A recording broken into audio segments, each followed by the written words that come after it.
Okay, good evening, everyone. Assalamualaikum warahmatullahi wabarakatuh. Right, welcome back to the session. Semoga nanti teman-teman yang lain bisa segera menyusul kita ya untuk di pertemuan kita yang kedua ini. Langsung aja kita akan melanjutkan materi kita yang sudah kita bahas kemarin gitu ya. Tapi sebelum kita masuk ke sana, mungkin aku akan review sedikit tentang apa yang sudah kita bahas gitu kan. Beberapa poin penting yang kemarin sudah kita bahas. Oke, kemarin kita sudah membahas tentang langkah pada saat kita menulis gitu ya, dan apa yang perlu kita tuliskan. Jadi, untuk di writing sendiri, kita punya struktur yang perlu kita ikuti secara umum, yang biasa digunakan dalam academic writing, terutama untuk IELTS seperti ini. Yang pertama, you've got the introduction. Jadi, tugas kita pertama adalah menuliskan introduction-nya berupa the paraphrase of the statement of the task gitu ya. Kita akan memparaphrase atau menulis ulang pernyataan dalam soalnya yang sudah kita bahas kemarin. Kemudian yang berikutnya kita akan punya namanya general overview. So basically, you need to write like short statements about the comparisons. So it's all about the general comparisons. Ini adalah soal perbandingan-perbandingan secara umum yang terlihat atau yang tampak pada data yang disuguhkan kepada kita gitu. Jadi kita belum nanti di bagian general overview ini kita belum menuliskan kayak details persentasenya berapa, kita belum menuliskan kayak jumlah kenaikan produknya berapa gitu ya. Kita belum menuliskan tentang nama sekolahnya apa barangkali dan lain-lain, tapi kita baru menyebutkan perbandingan secara umumnya terlebih dahulu, baru kemudian yang berikutnya kita masuk ke detailed comparisons.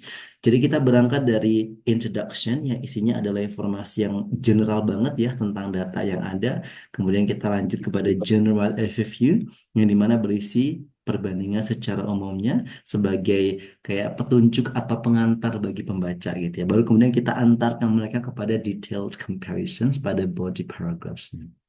Oke, nah saya ini bentuk struktur dari report atau writing task one yang perlu kita miliki dalam tulisan kita nanti. Yang akan kita tuliskan kurang lebih selama ya 15 sampai 20 menitan gitu ya untuk task yang pertama. Dan kita mesti memberikan waktu lebih banyak untuk task yang kedua karena challenge-nya yang kedua can be more demanding, I suppose, untuk yang task kedua. Makanya kita lebihkan waktunya untuk tas yang kedua. Tapi nggak apa-apa untuk tas pertama, aku yakin 20 menit kalau kita mau latihan dengan keras dan rutin gitu ya, akan bisa tercapai lah gitu ya 15 sampai 20 menit untuk dihabiskan menuliskan tas yang pertama. Alright then, okay.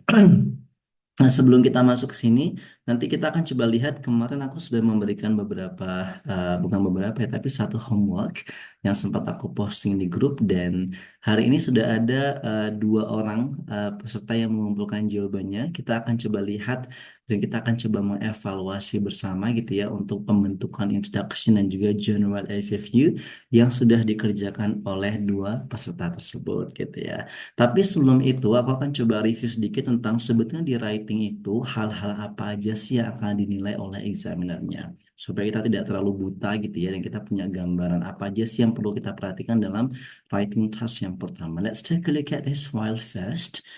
Di sini ada beberapa marking criteria yang perlu kita pahami.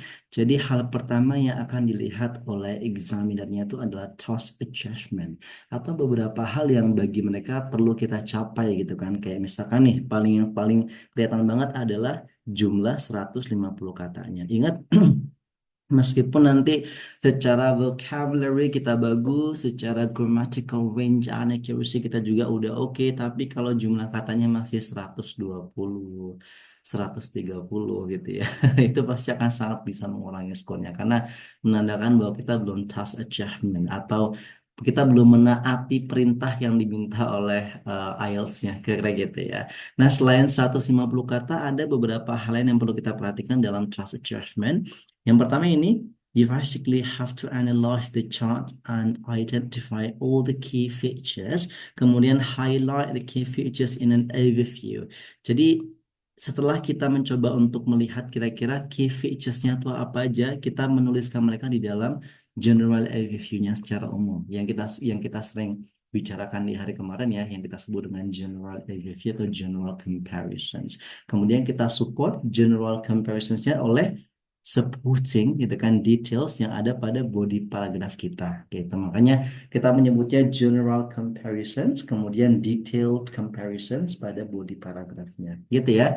Kemudian kita nggak boleh memberikan informasi yang kurang tepat atau informasi yang tidak sesuai dengan data yang ada, karena ini kan sifatnya lebih kepada fakta berarti ya, apa yang sudah terjadi atau mungkin fakta yang memang dibentuk dalam sebuah grafik dan kita mesti harus berdasarkan itu semua yang kita tuliskan. Jadi nggak akan ada semacam opini di task yang pertama gitu kan. Semuanya tentang factual report. Kira-kira gitu. Itu adalah task achievement. Oke. Kemudian untuk vocabulary. Nah, aku mungkin bagi teman-teman yang sempat kemarin join di kelas speaking, aku sering mengatakan bahwa dalam speaking itu kalau urusan lexical resource atau vocabulary, it's completely different from writing test. Jadi benar-benar berbeda sama writing. Kalau di writing itu teman-teman semua like literally or probably 95% of your words must be academic, really academic gitu kan pada task 1 maupun task 2 untuk academic testnya. Tapi kalau di speaking, it doesn't have to be really academic. Kita dalam speaking atau dalam spoken language ya, meskipun ini adalah academic test, kita masih boleh menggunakan basic language or basic words, that's gonna be fine. Tapi untuk writing, kalau bisa kita benar-benar menggunakan kosakata akademik yang biasa dipakai dalam academic writing gitu kan. Dan kalau kita berbicara soal task yang pertama, ada beberapa vocabulary yang perlu kita hafalkan aku rasa gitu ya. Kayak misalkan ketika kita akan mendeskripsikan data yang naik turun, ada increase, decrease, ada went down gitu-gitu ya. Ada reach, a peak. Itu adalah bahasa-bahasa yang mungkin bagi kita yang udah terbiasa belajar akan merasa kayaknya terlalu biasa ya mas bahasanya gitu kan. Tapi sebenarnya itu nggak biasa. Maksudnya itu memang bahasanya sudah lazimnya seperti itu ketika mendeskripsikan sebuah data atau grafik. Jadi itu yang perlu kita hafalkan dan kita tambah lagi dengan beberapa vocab yang lainnya. Nanti akan aku kirimkan lagi di Google Drive kita satu file yang berisi apa ya, beberapa vocab yang biasa digunakan dalam writing task pertama. Oke, makanya kenapa di sini poinnya adalah use a range of vocabulary, gitu ya. Kemudian vocabulary for presenting accurate data. Jadi nggak bisa kita sembarangan mengatakan apa beberapa peristiwa dalam data itu dengan kosakata yang tidak lazim digunakan, gitu kan. Kemudian collocations, kayak misalkan ada kata kerja, gitu kan, berpasangan dengan preposisi, berpasangan dengan kata benda, gitu kan. Nanti aku akan sharing juga ada beberapa website yang di situ berisikan beberapa collocations yang biasa digunakan dalam kita mendeskripsikan data pada task yang pertama. Avoid spelling mistakes. Jadi jangan sampai kita punya kesalahan penulisan dalam writing task yang pertama gitu ya. Kalau ini aku rasa udah terbiasa. Kemudian wrong words or informal language gitu ya. Nah, biasanya nih salah satu bentuk informal language yang tiba-tiba suka keluar dalam writing itu adalah kayak bahasa definitely gitu ya, atau bahasa apa nih absolutely, atau bahasa actually gitu ya. Itu sebenarnya bukan bahasa, it's not for written language, it's actually for the spoken language. Jadi kita nggak bisa menggunakan kosakata semacam itu apalagi untuk mendeskripsikan data gitu ya. Itu adalah bahasa-bahasa spoken yang paling pas untuk kita gunakan pada speaking testnya, bukan pada writing test. Alright, oke. Yang berikutnya adalah ini. Nah, ini dia yang paling sering menjadi apa ya beban terberat bagi mungkin some of us gitu ya, termasuk saya secara pribadi ketika ini pertama-tama belajar IELTS gitu ya. Grammatical range and accuracy. Bukan hanya range yang dilihat oleh mereka gitu kan, bukan hanya variasi tenses yang kita gunakan, bukan hanya variasi jenis kalimat yang kita gunakan, bukan hanya bentuk kalimat-kalimat kompleks yang bisa kita munculkan di dalam tulisan kita baik task 1 maupun task 2, tapi juga akurasinya gitu ya. Kalau misalkan nanti Kak Intan udah memiliki banyak kalimat yang sorry, sudah memiliki range dari kalimatnya udah kompleks semua gitu ya. Kemudian tenses yang digunakan pada task kedua misalkan sudah memunculkan ada presentnya muncul, past tense-nya muncul, present perfect which is quite advanced-nya juga muncul gitu ya. Tapi kalau penggunanya ternyata tidak akurat, akan sangat mengurangi skor juga. So you have to be careful. Alright. Maka di sini perintahnya a range of sentence structures atau tipe kalimat gitu ya. Kemudian ada right tenses for the chart given. Pada task yang pertama harus menggunakan tenses gitu kan sesuai dengan data yang dipersembahkan. Makanya kemarin aku sempat mengatakan kalau kita menjumpai data yang ada tahun-tahun lampaunya, itu pasti menggunakan past tense gitu ya. Kalau kita bertemu dengan data yang dia tahun lampaunya ada, tahun sekarangnya dilewati, kemudian tahun masa yang akan datang juga ada, itu berarti ada tiga kombinasi tenses. Past tense, simple, sama future gitu ya. Kalau misalkan ada data yang dia nggak punya tanggal-tanggal atau nggak punya tahun-tahun lampau atau tahun-tahun apapun, berarti dia menggunakan present simple. Alright, okay. Ya, ya, ya. Kemudian punctuation, tanda baca juga menjadi ukuran yang paling penting dalam grammatical range and accuracy. Kayak penggunaan tanda koma gitu kan. Tapi aku sempat sampaikan ke beberapa teman pada saat kita belajar grammar pada di dua minggu yang lalu bahwa kita dalam writing itu tidak perlu dan tidak harus menggunakan punctuation yang terlalu complicated kayak misalnya kadang-kadang kita suka nggak yakin ya ini penggunaan apa namanya garis miringnya bener nggak sih, penggunaan tanda titik duanya bener nggak sih, penggunaan titik duanya bener nggak sih gitu kan, daripada kita ragu dalam writing itu kita memastikan dua tanda baca aja, tanda koma dan tanda titik, selesai. Gitu ya. Bahkan yang bisa mendapat skor 8 atau mungkin 9 gitu ya, mereka juga hanya memastikan dua tanda baca itu aja. Itu tidak perlu menggunakan yang complicated yang kadang kita juga nggak yakin ini yang benar seperti apa sih penggunaannya. Termasuk saya secara pribadi ketika kemarin di tes terakhir ya hanya saya nggak menggunakan punctuation apapun selain tanda titik dan tanda koma. Itu aja. Alright. Okay. That's it. Kemudian yang terakhir, last but never least, kalau kita perhatikan di sini ternyata ada apa ya? Namanya orang nulis itu kan dia harus logic ya, logical kayak gitu ya, artinya antara kalimat yang satu dengan kalimat yang berikutnya, antara paragraf yang satu dengan paragraf yang selanjutnya itu harus ada korelasinya, harus tersambungkan dengan enak gitu bahasanya. Artinya kalau ketika pembaca itu membaca tulisan kita dari paragraf pertama sampai yang terakhir itu enak, flow-nya tuh lancar gitu ya, kayak kayak contohnya adalah struktur paragraf yang kita bicarakan dari kemarin. Pertama kita berangkat dari informasi yang general banget ya berupa introduction, which is the paraphrase of the statement of the task. Kemudian kita masuk ke dalam general comparisons yang seperti apa, kemudian baru yang detailnya seperti apa. Itu kan runtut banget ya, itu bagian dari cara kita membuat coherence dan juga cohesion pada tulisan kita. Jadi supaya enak terbaca dan juga logik kira-kira gitu ya. Dan ada semacam organisasi yang kita atau struktur yang kita memang gunakan dalam tulisan kita. Makanya di sini um, where to put your information gitu kan, di mana kita mengolah informasi kita dari yang general kemudian ke yang detail kayak yang udah kita bahas barusan, kemudian full body paragraphs gitu ya.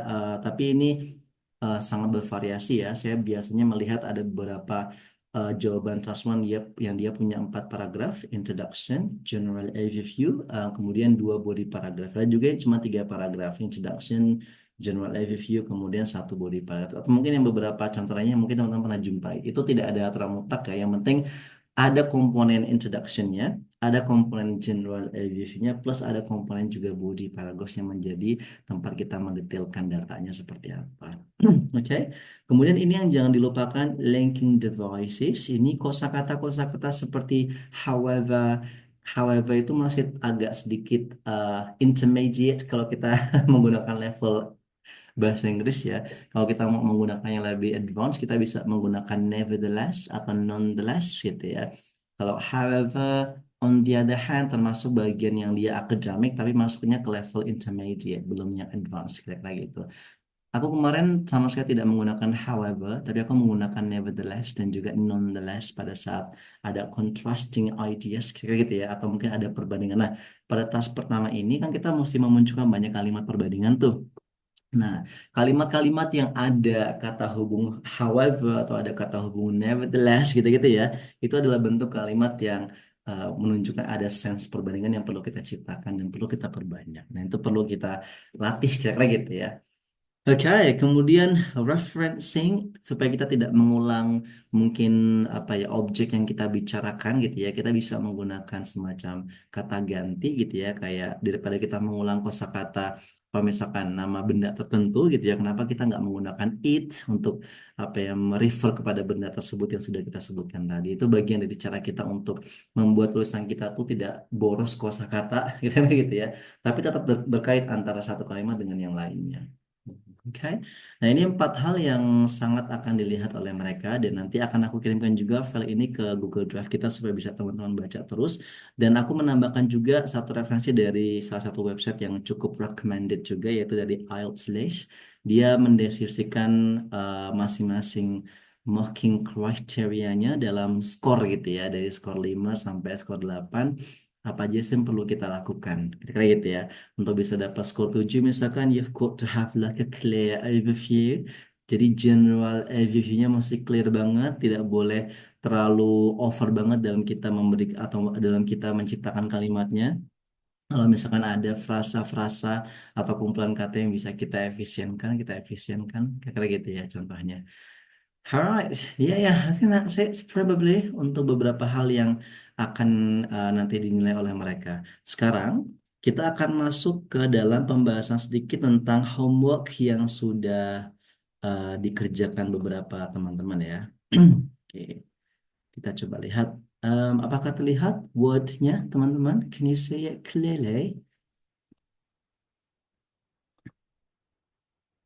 Sudah terlihat ya, hopefully. Oke, semoga sudah terlihat. Langsung aja kita bahas. Jadi dari homework ini kemarin ada dua peserta yang sudah mengerjakan gitu ya. Nah, kita coba akan review sebentar pada bagian introduction dan juga general review-nya. Nah, kita coba nanti teman-teman mungkin sambil membuka file PDF yang aku kirimkan ke grup sebagai homework, nanti bisa kita lihat di situ ya. Ingat, dua komponen pertama yang perlu kita tuliskan dalam writing kita adalah introduction dan juga general overview. Introduction itu adalah paraphrase dari pernyataan soalnya. Yang mana sih? Yang ini nih. The bar charts below shows the top 10 countries for the production and consumption of electricity in 2014. Itu adalah pernyataan soalnya yang perlu kita tulis ulang menjadi introduction dengan bahasa yang sedikit berbeda. Kira-kira gitu ya. Berarti kita butuh mengganti beberapa kata. Nah, biasanya yang bisa kita ganti itu adalah kayak kata-kata kerja gitu ya. Misalkan kosakata shows menjadi illustrates, biasa gitu ya. Atau shows menjadi provides information about, dan lain sebagainya. Kemudian mungkin countries kita ganti menjadi nations gitu ya, dan lain-lain. Oke? Alright, dan tapi memang akan teman-teman aku yakin akan berjumpa dengan kata-kata yang mungkin akan susah untuk dicari sinonimnya dan itu nggak apa-apa. Yang penting ada ya minimal tiga lima atau dua tiga kata yang bisa kita rubah lah dalam um, memparaphrase pernyataan soalnya ini. Tidak harus semuanya. Oke, yang kedua, kalau kita sudah memparaphrase atau membuat introduction-nya, yang berikutnya kita mesti melihat perbandingan secara umumnya dari data yang ada, gitu ya. Yang sempat kemarin kita bahas sedikit pada pertemuan pertama. Nah, coba teman-teman boleh melihat dan sambil membuka barangkali filenya di HP-nya masing-masing. Kita akan coba bahas gitu ya, berdasarkan apa yang sudah dikerjakan oleh dua teman kita. Yang pertama ini kalau kita perhatikan coba lihat di sini. Kalau kita lihat yang pertama ini dia ada dua kalimat. Kalimat yang pertama adalah introduction, gitu ya. Kalimat yang kedua adalah general overview dengan ditandai oleh kosakata overall, gitu ya, yang paling sering banget digunakan. Tapi aku tidak ingin teman-teman berpikir kayak, Kak, kayaknya kok menggunakan overall tuh udah sering banget ya. Takutnya ini malah di apa dianggap sebagai kosakata yang basic. Enggak. Overall itu adalah kosakata yang memang lazim digunakan untuk memberikan comparison secara umum terlebih dahulu. Kalau teman-teman mungkin mau memvariasikan ya kita punya seperti generally atau mungkin in general gitu ya. All in all juga bisa gitu ya untuk menggambarkan informasi yang umum. Tapi memang biasanya yang paling sering digunakan adalah overall which is okay. Alright, oke. Kemudian kita coba bahas nih yang pertama, the bar chart depicts the premier 10 countries for the manufacture and utilization of electrical energy in 2014. Kalau kita mengingat tadi pernyataan pada soalnya, maknanya sama ya, ya nggak sih? Hanya ada beberapa kosakata yang coba dirubah oleh penulisnya. Dari kosakata shows menjadi depicts gitu ya, yang which is definisinya sebenarnya sama gitu kan, menggambarkan atau mendeskripsikan gitu kan, memberikan informasi tentang dan lain sebagainya. Dan juga ada kosakata tadi ada top 10 countries, di sini menggunakan premier 10 countries gitu ya. Oke. Nah, tapi ini mungkin kalau aku rasa secara konten nggak ada masalah pada kalimat yang pertama. Kontennya masih satu makna dengan pernyataan pada soalnya, so it's good. Tapi mungkin ada beberapa hal yang cukup aku tadi memberikan rekomendasi gitu ya. Pertama ini, sepertinya ada em, apa ya posisi frasa yang sepertinya perlu kita em, jadikan opsi gitu kan. Kalau ini kan tadi opsi yang diberikan oleh penulisnya adalah the premier 10 countries, which is actually okay. Dia sama dengan kita mengatakan the top 10 countries pada pernyataan soalnya. Cuman di beberapa referensi kita sebenarnya bisa mengubah atau membalik kosakata 10-nya di depan, kemudian premiernya di belakang. The 10 premier countries, which is also okay kalau kita mau menggunakan itu. Gitu ya teman-teman ya. Oke, kemudian mungkin pada bagian ini nih. Sebenarnya nggak apa-apa kita menggunakan pola semacam ini yang for the manufacture and utilization. Cuman sayang banget karena kalimat di sini, kalimat yang dibuat sama penulisnya, ini kalimatnya menjadi kalimat yang cukup sederhana gitu ya. Kalau misalkan kita rubah dia, pokok misalnya kita mau meningkatkan range dari grammarnya, kita perlu merubah dia menjadi kalimat yang lebih compound atau lebih kompleks seperti kita bahas kemarin ya. Nah, untuk merubah mereka menjadi kalimat kompleks, kita punya rekomendasi. Misalkan nih, jadi bukan the 10 countries for the manufacture, tapi kita bisa rubah dia menggunakan clausa atau klausa namanya gitu kan. Kalau kalau kita membahasakannya dengan anak kalimat. So the 10 countries that manufactured and utilized electrical energy in 2014. Jadi yang awalnya dia adalah kata benda manufacture dan utilization, kita rubah dia menjadi kata kerja, tapi sebelumnya kita hubungkan atau kita sambungkan dengan kata hubung that yang artinya adalah yang mana gitu ya.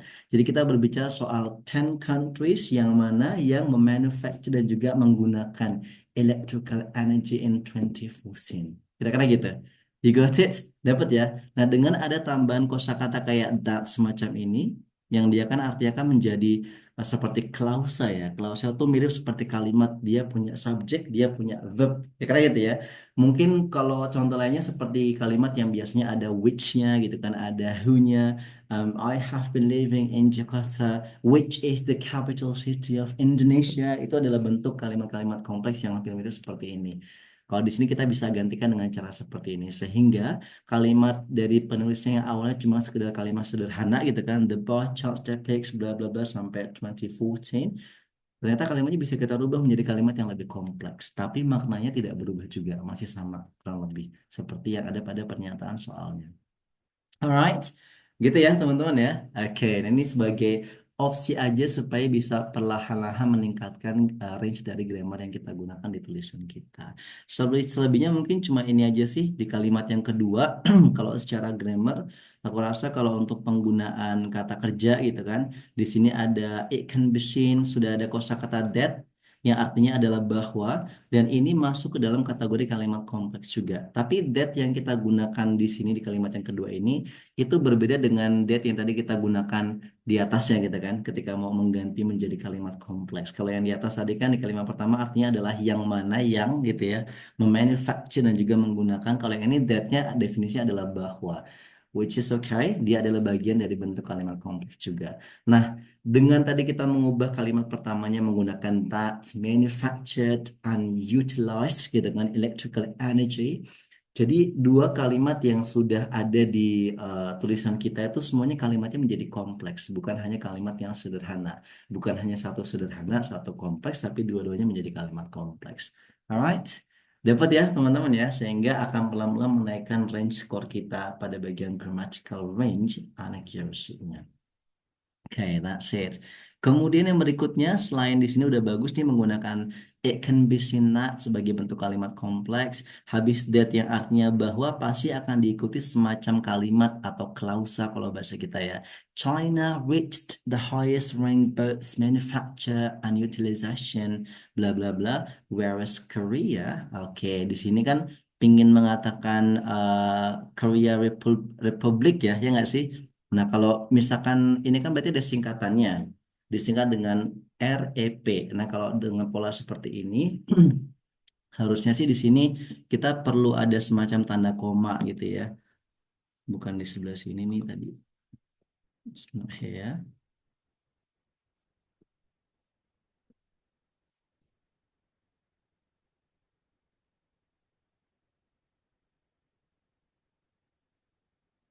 Nah, this one.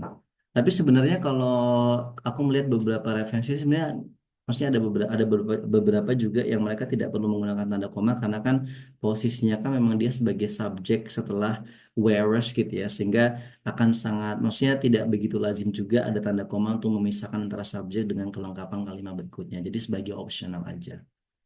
Nah, sets. Itu sih aku rasa kalau secara grammatical range and accuracy dan secara tenses aku rasa nggak ada masalah juga ya. Maksudnya kalau kita perhatikan memang di tas pertama itu kita selalu akan punya present simple yang kita gunakan untuk semacam memberikan gambaran utama kita akan membicarakan apa itu kan kayak the bar chart depicts, the bar chart shows gitu ya. Itu pasti menggunakan present simple.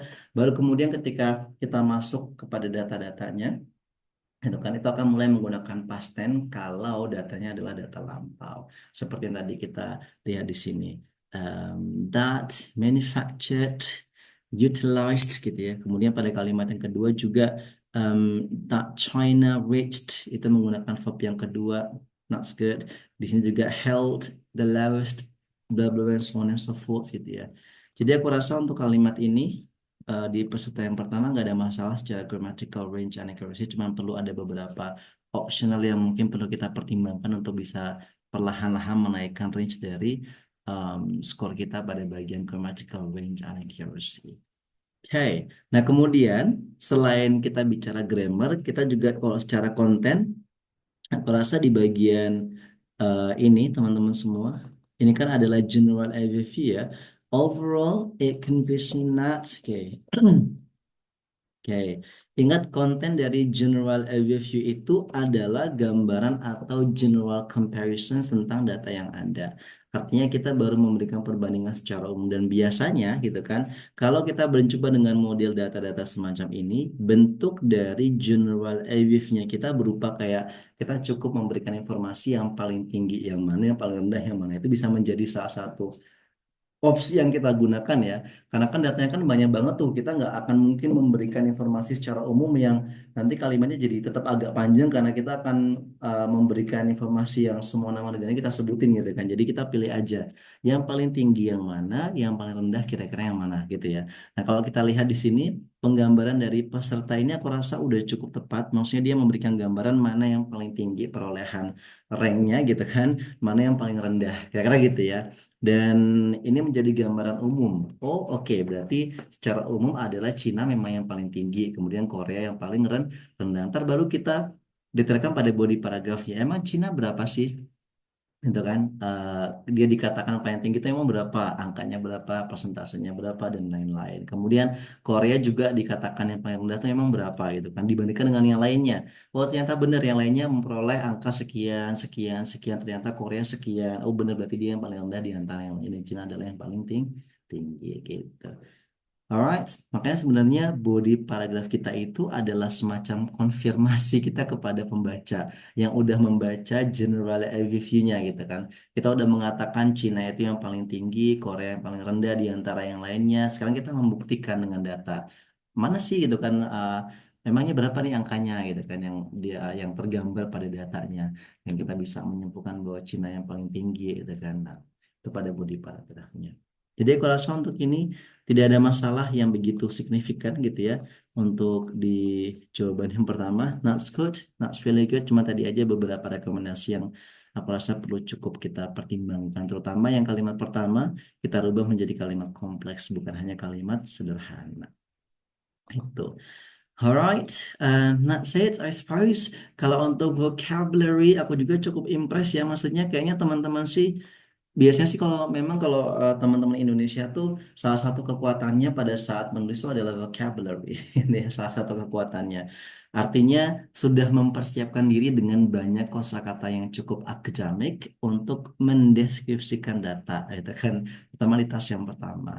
Ini juga aku rasa udah cukup kaya kosakata yang digunakan ya. Kita punya kosakata yang paling awal ya pengganti shows, kita punya overall which is also the academic word, kita punya manufacture, utilization, kita punya electrical energy, kita punya reached the highest ranked, kita punya whereas gitu kan, kita punya apalagi utilization lagi. Aku rasa udah ada beberapa kosakata yang mewakili bahwa tulisan ini adalah tulisan akademik, tidak bukan berupa tulisan yang sekedar non akademik gitu ya. That's good, that's really good. Oke, sampai di sini untuk jawaban yang pertama. Apakah ada pertanyaan, teman-teman? Boleh silakan kalau ada yang mau dikonfirmasi.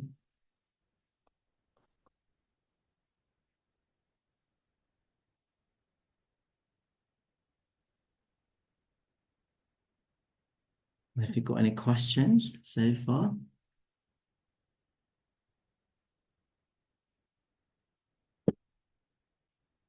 All good?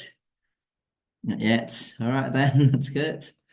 Oke, ini kalau apa ya? Kalau teman-teman bisa membuat model tulisan semacam ini dan tadi ditambahkan lagi yang pada bagian kalimat kompleksnya di kalimat yang pertama, harusnya kalau dengan dilihat dari dua kalimat pertama ini udah bisa mencapai skor 7 karena semua aspek sudah bisa diperoleh ya dari vocabulary-nya, dari kesesuaian data yang ada gitu kan, dari pembentukan kalimatnya juga gitu ya, kemudian dari grammatical accuracy-nya juga, maksudnya tidak ada kesalahan yang signifikan banget pada penggunaan grammarnya, semuanya udah oke. Jadi bagus banget. Alright then. Untuk yang berikutnya coba kita perhatikan di sini sama komponennya kita punya dua yaitu pertama introduction, yang kedua adalah general overview. Kalimat pertama adalah introduction, yang kedua adalah general overview. The chart provides information. Nah, dari kosakata shows pada pernyataan soalnya dirubah menjadi provides, which is also academic. Provide itu sangat akademik, tapi memang sangat sering digunakan juga. Makanya kita kayaknya dengarnya agak terbiasa, tapi memang dia academic word yang kalau bisa kita gunakan juga dalam ya tulisan-tulisan semacam ini. Information about the highest producers and consumers of electricity by 10 countries within the year 2014. Oke. Di sini aku juga di kalimat pertama kalau untuk secara konten eh, sepertinya tidak ada masalah ya. Maksudnya masih memiliki meaning dan makna yang sama seperti pernyataan pada soalnya. So that's really good. That's really good. Cuma ada beberapa rekomendasi yang cukup tadi aku berikan ya. Kayak misalkan preposisi yang masih kurang agak sedikit pas gitu kan. Kalau di sini akan lebih pas kalau kita menggunakan in daripada by. So it's actually consumers of electricity in 10 countries. Dan sebenarnya kita menggunakan within the year itu boleh. Tapi sebenarnya academic writing itu bukanlah tulisan yang bertele-tele. You got it? Jadi kayak kalau memang ada frasa-frasa yang kita rasa agak terlalu memperpanjang dan tidak mengefektifkan kalimat atau frasa kita, lebih baik kita pilih yang sederhana aja. Tetapi dia tetap akan punya nuansa akademik. Jadi contohnya di frasa within the year 2014 itu sebenarnya cukup bisa kita gantikan dengan in 10 countries in 2014. That's it. Itu udah cukup banget sebenarnya. Tapi kalau masih mau menggunakan within the year, which is also fine gitu ya, itu menambah jumlah kosakata kita gitu ya. Tapi kalau aku secara pribadi menyarankan untuk sebisa mungkin teman-teman membuat tulisan yang memang juga concise gitu kan, tapi tetap punya nuansa akademik. Kayak gini-gini, mending kita ganti dengan in aja gitu kan, to the point gitu kira-kira, tidak harus menggunakan yang terlalu bertele-tele. Nah, shit. Kemudian untuk penggunaan tenses aku rasa nggak masalah ya. Provides karena chartnya cuma satu, jadi kita menggunakan S di sini dan dia juga academic word. Dan mungkin di sini sih kalimatnya masih bentuknya kalimat sederhana gitu ya, karena tidak ada tambahan em, apa namanya semacam klausa gitu kan yang tadi sempat kita buat di contoh yang di atas ya, penggunaan that yang artinya yang mana. Jadi kalau kita mau membentuk dia menjadi kalimat kompleks yang kurang lebih kita rubah seperti tadi gitu ya.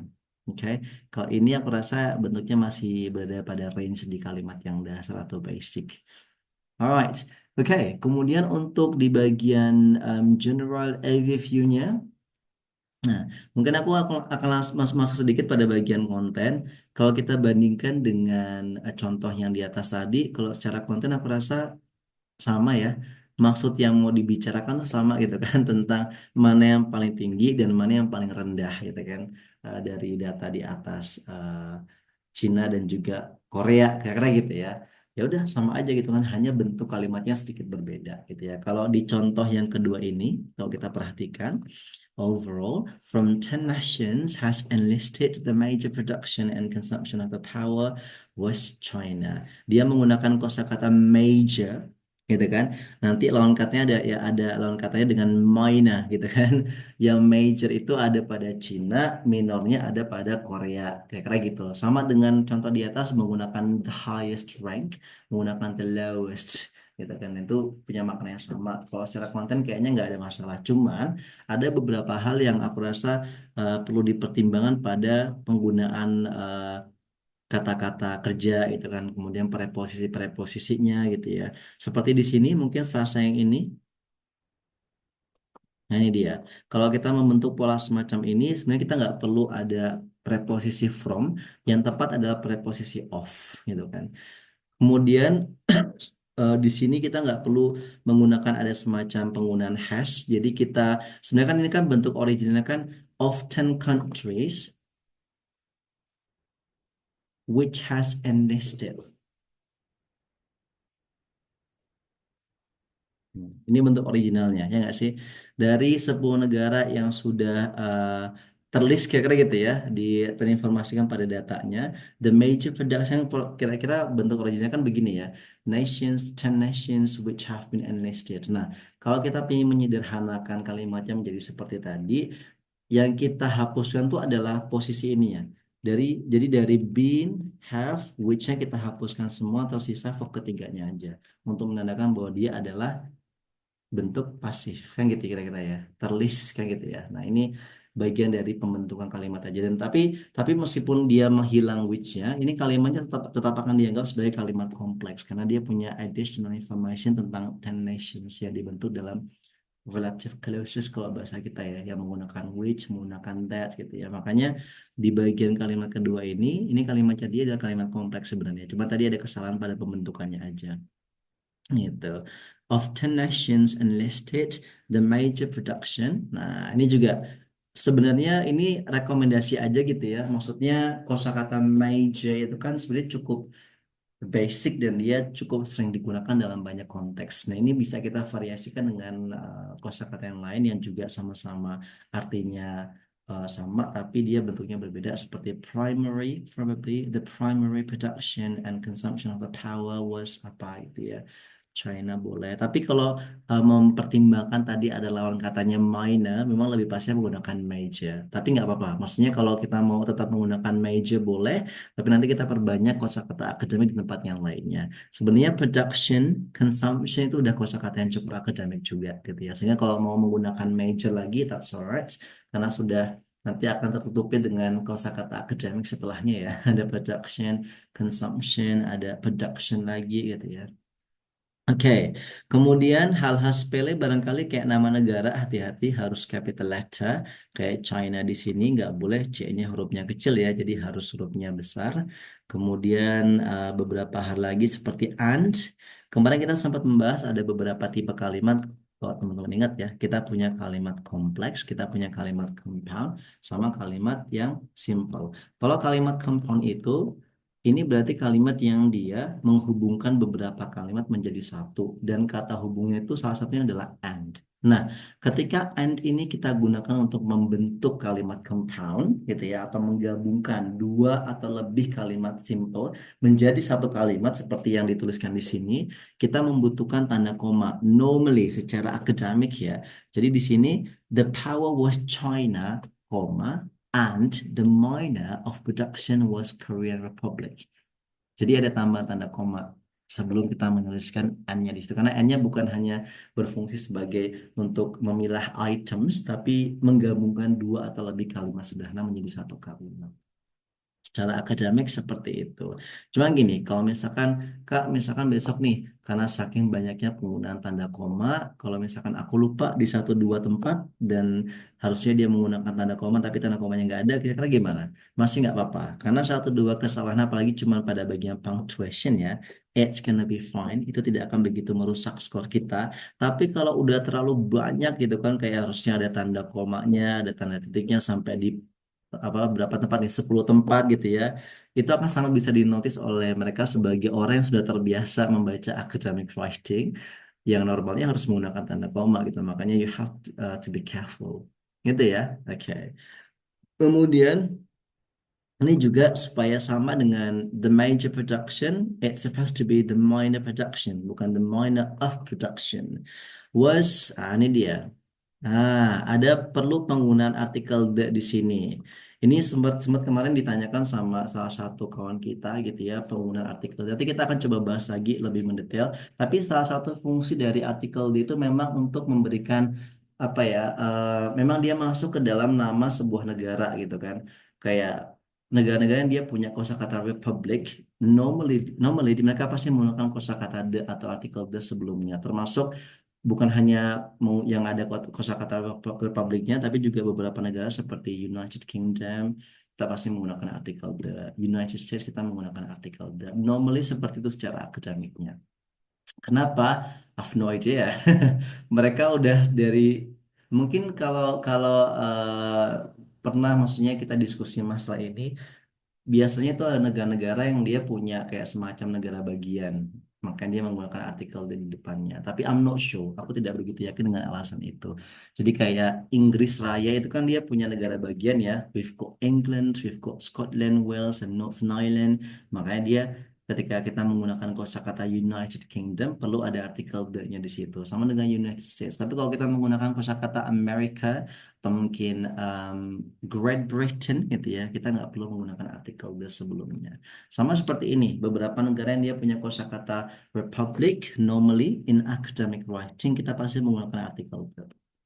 Kan itu negara yang lainnya nggak, gitu. Alright, atau negara yang dia memang apa ya, memang ada bentuk jamaknya, maksudnya nama negara itu biasanya eh, bentuknya jamak gitu kan karena untuk menggambarkan masyarakatnya yang banyak misalnya kayak the Philippines kita kalau menyebut Filipina itu in English normally in academic situation pasti menggunakan artikel the sebelumnya the Philippines gitu the Philippines bukan sekedar Philippines I'm gonna go to the Philippines no I'm gonna go to the Philippines nah normally kita menggunakan artikel the cuman memang namanya orang maksudnya dalam bahasa spoken language terutama ya bisa jadi ya tidak banyak yang apa ya pay attention to that kind of stuff ya sehingga kadangnya tidak menggunakan artikel that. Ya, tapi secara akademik perlu kita ketahui dengan seperti itu konsepnya.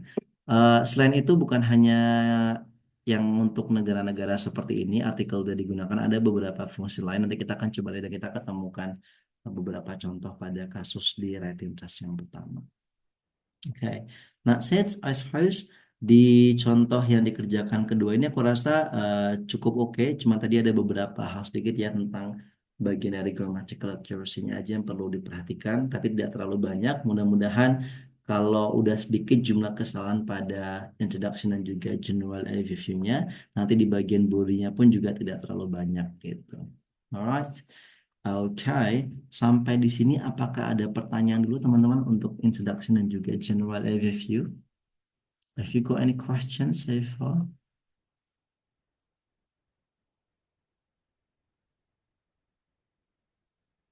All good? All good? Good ya? Oke. By the way, ini adalah konsep yang maksudnya sama sih, sama dengan apa yang kemarin aku gunakan pada saat real test gitu kan. Dan ternyata sangat bisa diterima oleh mereka. Ya aku menggunakan yang sama, aku menggunakan kosakata overall gitu ya untuk mendeskripsikan bagian general review-nya. Dan aku berusaha untuk membentuk semua kalimat yang aku tuliskan menjadi kalimat kompleks, bukan hanya kalimat sederhana.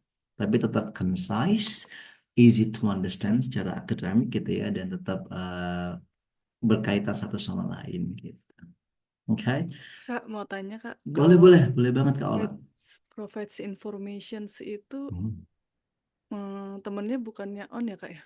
Bisa, bisa banget, sangat bisa. Jadi kalau information itu memang pasangan preposisinya sebenarnya ada beberapa macam sih.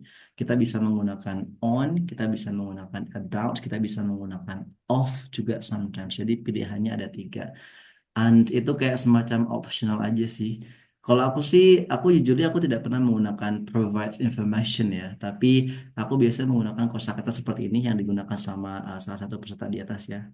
Ini kemudian aku biasanya menggunakan kosakata illustrate juga untuk menghindari apa ya penggunaan preposisi yang mungkin kadang kan kita nggak begitu yakin ya kira-kira yang paling pas untuk konteks ini tuh yang seperti apa sih apakah dia berpasangan dengan on apakah off atau mungkin about gitu ya. Tapi sejauh yang aku pahami kalau kita memang membicarakan data-data yang akan kita detailkan, jadi semacam data seperti ini memang paling pasnya kita menggunakan about dibandingkan sekedar off atau juga on. Does that answer your question, Kak Ola? Oke Kak, all good. Alright then. Ada lagi barangkali? Boleh silakan teman-teman. Kalau ada yang mau dikonfirmasi, diklarifikasi, ditanyakan, boleh.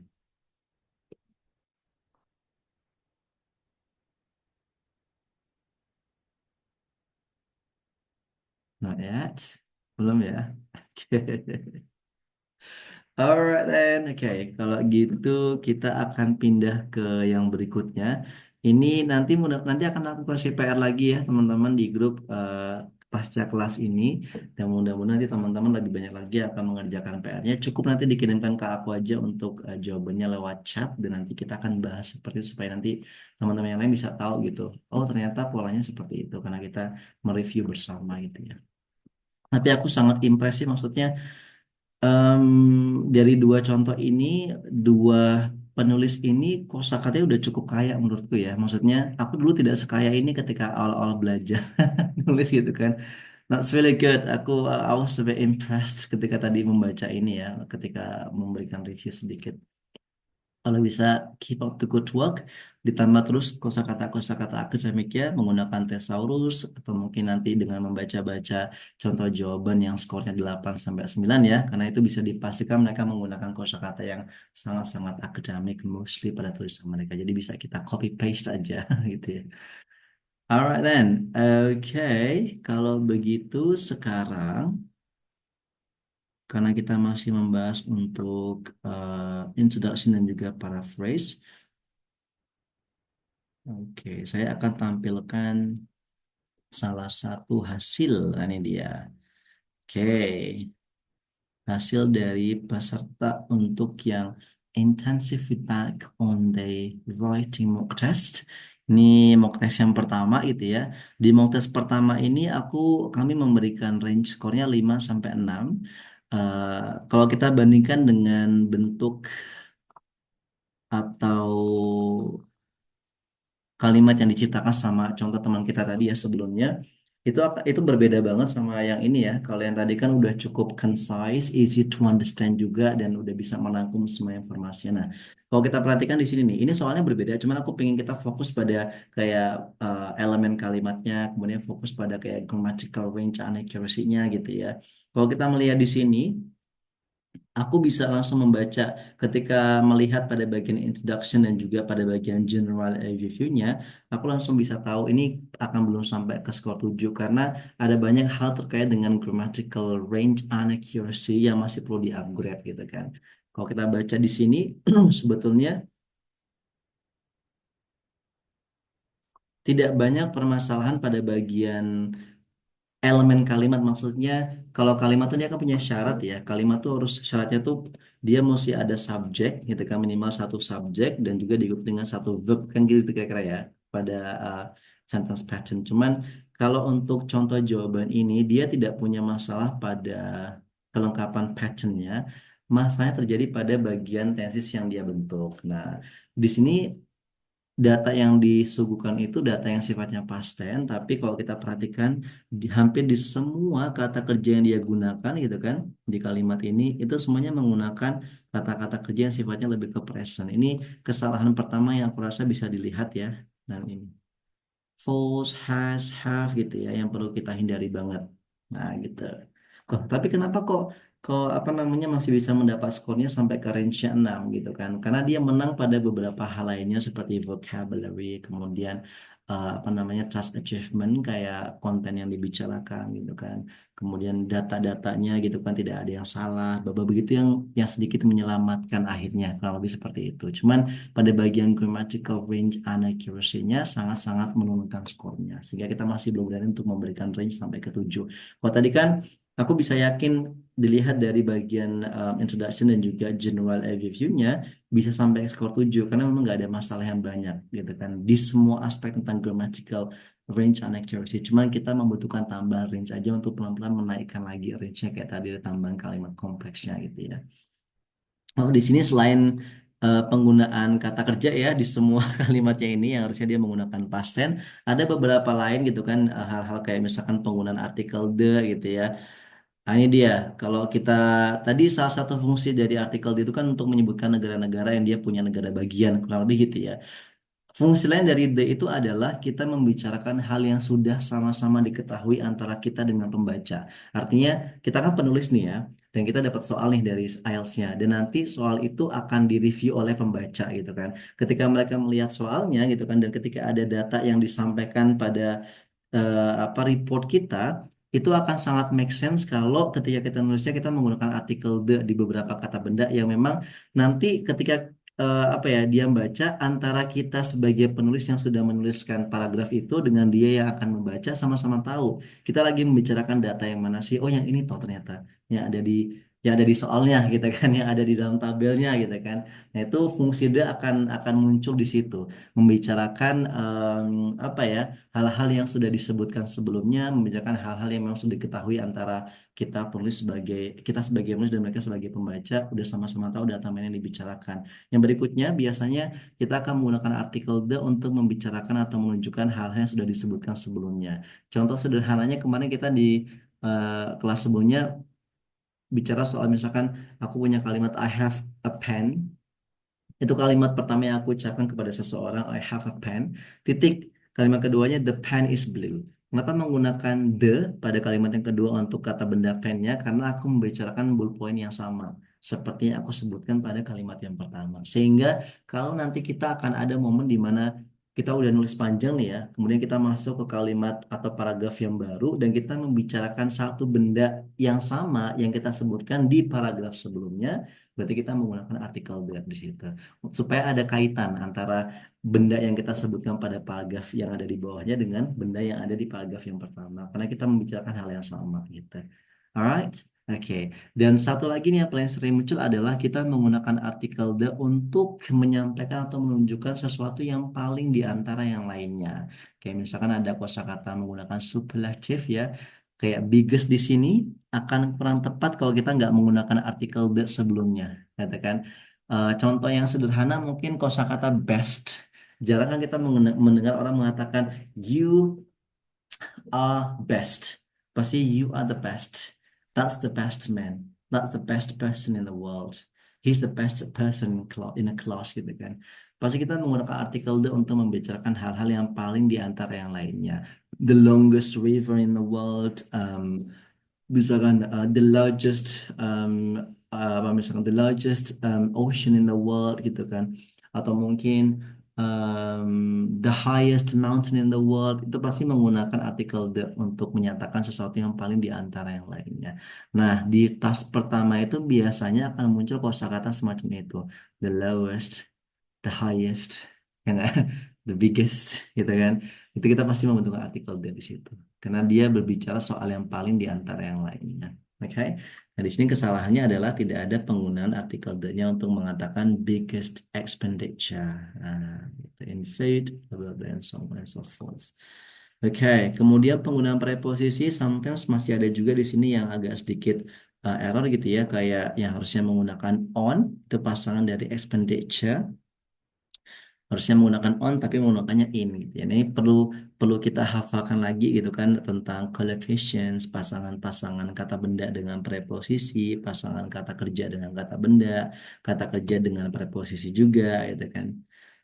Alright, oke. Dan hal-hal lain sih yang aku rasa memang cukup agak sedikit fatal dan jumlahnya nanti akan kita temui banyak pada body paragrafnya lagi gitu. Artinya kesalahan yang terjadi pada bagian general aviation-nya ini terulang di beberapa tempat gitu kan di bagian body paragrafnya sehingga kita belum berani banget untuk memberikan range sampai ke skor 7 gitu. Oke. Kemudian mungkin yang ini ini dia. Aku coba highlight ya. Aku besarkan aja deh. Karena ada kalimat has lower percentage with only 9% is the highest. Oke. Di sini akan kurang tepat kalau misalkan tiba-tiba setelah kita menuliskan with only 9%, tiba-tiba langsung ada to be is yang bentuknya kayak kalimat. Itu akan jadi kurang tepat gitu kan. Kenapa? Karena dalam posisi ini is di sini tidak menunjukkan bahwa dia adalah verb atau predikat utama dalam kalimatnya. Karena predikat utamanya adalah has di sini. The other category has lower percentage. Berarti with only 9% is the highest itu adalah informasi tambahan tentang ada kategori yang lower percentage itu. Emang lower percentage-nya berapa sih angkanya gitu kan? Kita kan ingin menambahkan informasi. Nah, di sini muncullah istilah yang kita sebut dengan anak kalimat atau relative clause yang tadi kita bahas tuh. Sama persis dengan yang tadi ada penggunaan that gitu ya untuk menjadikannya kalimat kompleks. Dalam posisi seperti ini sebetulnya ini tuh ada bentuk originalnya harusnya. Kita tidak menggunakan is gitu kan. With only 9%. Di sini berarti ada tambahan that atau kita bisa menggunakan which gitu ya. Baru kemudian menggunakan is atau to be yang lainnya yang dibutuhkan. Is bisa, was bisa. Kalau di sini harusnya was ya karena dia kan past tense. That was atau which was the big, the highest. Kira-kira gitu. Nah, ini bentuk originalnya nih, gitu kan. Tapi kalau kita mau mengefisienkan kalimatnya atau membuat kalimatnya jauh lebih efektif dan tidak terlalu banyak kosakata yang kita gunakan, kita bisa menggunakan konsep reduction namanya. Artinya kita menghilangkan penggunaan to be-nya, gitu kan. Kita menghilangkan which sama that-nya juga, tapi kita butuh gerund. Gerund itu adalah verb ing, kira-kira gitu ya, yang akan mewakili sebagai bentuk dari tadi tuh kata kerja yang kita hilangkan which is sama that is-nya gitu ya. Nah, bentuk yang paling pas kalau memang ada kondisi seperti ini yang kita menggunakan to be ya. To be itu kata kerja bantu seperti is, was gitu kan. Yang paling pas adalah kita menggunakan kosakata being, being the highest, kira-kira gitu. Oke? That's it. Ya, ya, ya, ya. Nah, ini kalau bentuknya begini baru pas nih, gitu kan. Dan kalimatnya akan dianggap sebagai kalimat kompleks, bukan hanya kalimat sederhana, gitu. Kalau tadi kalimatnya malah membingungkan, gitu. Ini mana nih maksudnya main main verbnya yang has atau yang is sebenarnya, gitu kan. Kalau kita pahami main verbnya adalah has, tapi kok ada is di sini itu agak membingungkan dan itu akan pasti akan sangat disalahkan karena tidak natural pembentukannya. Oke, kalau kita menggunakan which was the highest atau that was the highest itu malah nyambung gitu kan. Tapi kan beberapa dari kita mungkin akan merasa kayaknya terlalu panjang ya kalau menggunakan which was sama that was kita kurangi deh gitu kan supaya lebih efisien aja. Kita hilangkan which sama was-nya kita gantikan dengan being gitu kan. Gerund yang berfungsi untuk menggantikan mereka tadi itu. Oke, alright. Oke, that's it. Itu sih mungkin beberapa hal yang aku rasa biasanya muncul kesalahannya pada bagian grammatical range and accuracy di tulisan kita gitu. Dan ini perlu kita kurangi gitu ya, karena kalau kalau kita lihat di sini ini ya ini banyak ya, ada penggunaan artikel the lagi gitu kan di sini yang perlu diperhatikan. Apalagi ini misalkan nih ada five nationalities. Ini kan jelas udah disebutkan sebelumnya ya negaranya apa aja. Kira-kira gitu kan. Makanya pasti akan salah kalau kita tidak menggunakan artikel the gitu. Makanya within the five nationalities itu yang tepat. Kemudian di sini ada amongst three categories. Nah, ini pasti merujuk kepada tiga kategori yang sudah disebutkan sebelumnya juga gitu kan atau kategori yang lainnya gitu kan. Makanya harusnya menggunakan artikel dari situ amongst the three categories. Oke. Set, ya, ya, ya, ya. Itu sih aku rasa kalau artikel sih sebenarnya kalau misalkan ada kesalahan satu dua masih tidak apa-apa dalam satu kali kita menulis ya di Translate maupun Translate. Tapi kalau kesalahannya udah kayak di lebih dari 5 gitu, 10 pengguna artikel yang harusnya menggunakan the tapi nggak ada, yang harusnya tidak menggunakan the tapi menggunakan the, itu yang akan sangat dinotis oleh mereka dan akan dianggap salah dan akan dianggap tidak natural sehingga skornya pasti akan sangat berkurang di bagian itu. Alright. Okay, ya ya. That's it, I suppose. Itu sih mungkin gambarannya kalau secara struktur sama dengan yang kita bahas tadi ya dan juga tetap mirip dengan yang tadi dikerjakan sama dua teman kita. Ya kita punya introduction yaitu paraphrase dari pernyataan soalnya gitu kan yang kita punya general overview yang berisi general comparisons. Dan satu lagi terakhir yang perlu teman-teman perhatikan saat kita menuliskan general overview itu kita belum boleh menambahkan detailsnya seperti apa. Jadi belum boleh ada semacam tulisan begini nih, around 30% itu belum boleh pada bagian GO-nya. Nah ini salah satu faktor yang membuat kita masih belum berani juga untuk meningkatkan range-nya sampai ke range 7 karena di bagian GO-nya pun udah ada informasi spesifiknya gitu kan yang udah dicantumkan makanya ini perlu kita hindari. Kalau tadi kan kita perhatikan di dua contoh yang sebelumnya nggak ada informasi spesifiknya kan cuma mengatakan kalau Cina itu paling tinggi dan juga Korea yang paling rendah tapi belum menyebutkan emangnya angkanya berapa gitu kan belum nanti itu akan disebutkan pada bagian body paragrafnya. Kalau di sini dia udah menyebutkan langsung detailnya seperti apa sehingga secara sekilas ini bukan kayak general overview jatuhnya, tapi udah kayak masuk ke bagian detailed comparisons gitu kan dan which is incorrect gitu. Alright, okay, ya ya. Sampai di sini apakah ada pertanyaan teman-teman semua untuk di bagian paraphrase, GO atau general overview? Have you got any questions so far?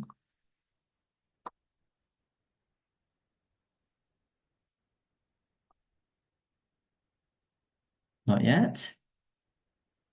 Belum ya sepertinya. Oke. Kalau belum, sekarang kita akan coba nih. Aku punya practice. Nanti kita coba lihat ya. Aku tunjukkan dulu praktisnya.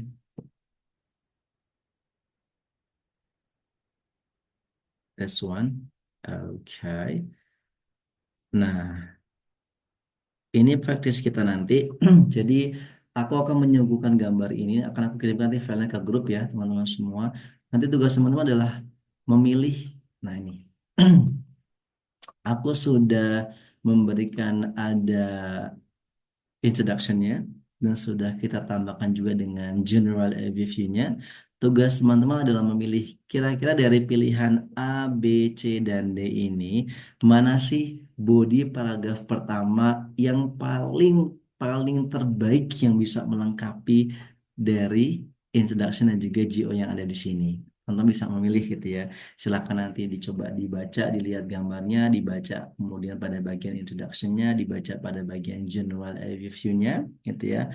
Kemudian nanti dipilih kira-kira dari pilihan A, B, C, D ini mana sih yang bisa melengkapi banget dari aspek apapun ya, secara konten, kemudian secara grammatical range and accuracy, secara kaitannya seperti apa gitu kan antara kalimat sebelumnya dengan kalimat sesudahnya, kemudian secara apa namanya vocabulary-nya juga gitu kan dan grammatical accuracy juga ya dari tanda baca dari apapun. Kira-kira mana sih jawaban yang paling best yang bisa melengkapi untuk introduction dan juga general overview yang ada di sini dari soal yang ada di atasnya ini. Oke, nanti kalau sudah kita akan masuk ke praktis yang berikutnya untuk menentukan mana body paragraphs yang paling pas gitu ya untuk sebuah gambar. Alright, oke. Saya akan coba kirimkan soalnya terlebih dahulu. Hold on a minute. Right. Not this one. Bentar, saya kirimkan dulu. Tadi sempat terhapus ternyata filenya. Hold on a minute. Oke. Sambil menunggu, apakah ada yang mau ditanyakan teman-teman semua tentang general overview, tentang introduction? Have you got any questions so far?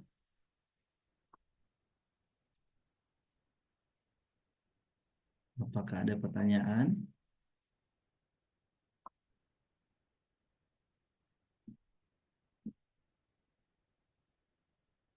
Silakan kalau ada yang mau dikonfirmasi barangkali.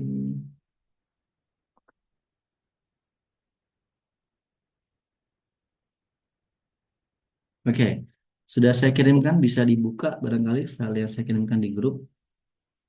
Oke. Nah, kita coba ya, teman-teman. Coba dibuka filenya dan aku ingin teman-teman melihat kira-kira dari A, B, C, D itu mana sih pilihan yang paling pas untuk melengkapi general overview dan juga introduction yang pertama. Alright, okay. I'll probably give you like 5 to 10 minutes to analyze the graphics, to analyze the introduction and the general overview. Kemudian memilih kira-kira yang paling pas yang mana dari empat pilihan itu. Okay. Right, take your time. Ya, ya, silahkan. Bisa dibuka di grup.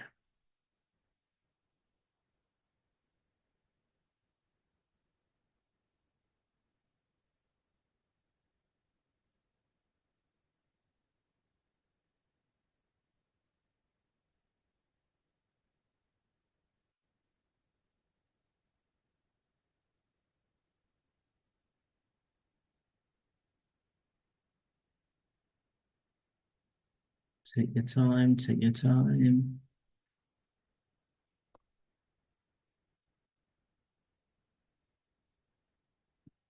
Be careful. You're gonna have to look at the grammatical range and accuracy, also the content or the detailed information given.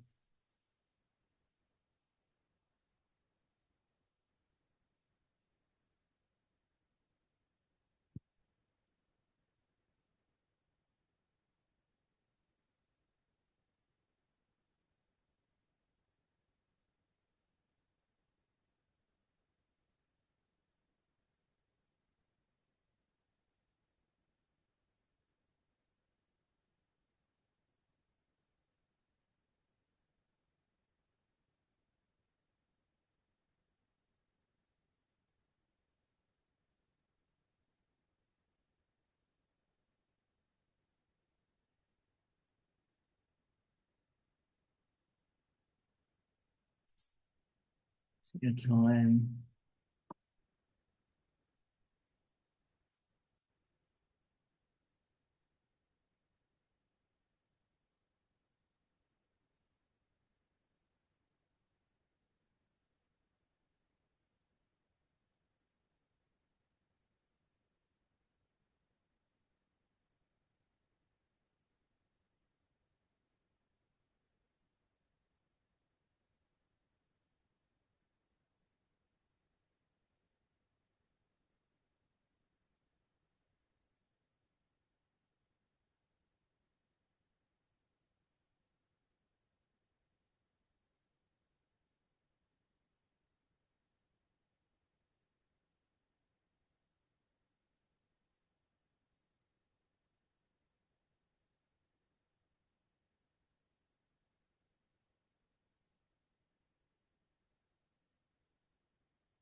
Atau kalau ada yang sudah menemukan jawabannya, kira-kira yang best yang mana, bisa dijawab di kolom komentar, boleh? Atau di kolom chat. Mana nih pilihan yang paling pas menurut teman-teman semua? Dari A, B, C, D untuk melengkapi introduction dan general overview yang ada di sini. Which one is the best?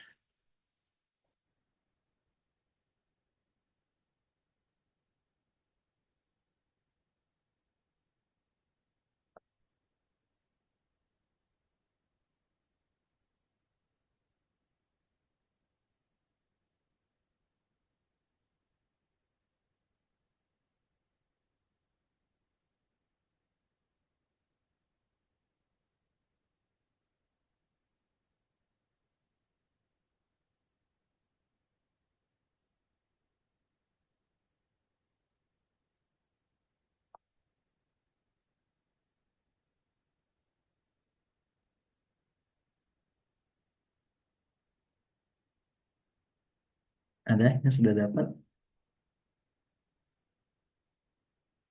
Kira-kira yang mana nih?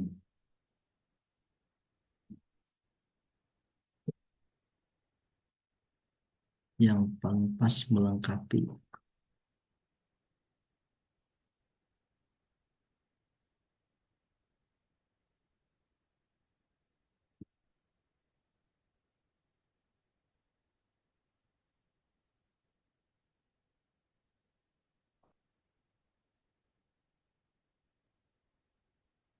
Okay, take a look at the answers. Okay.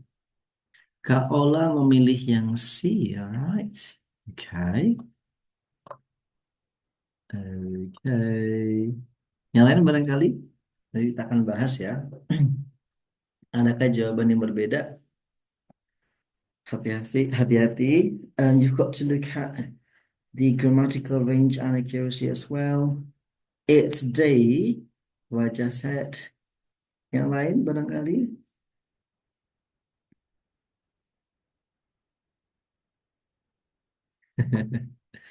Kak Harisma yang D, oke.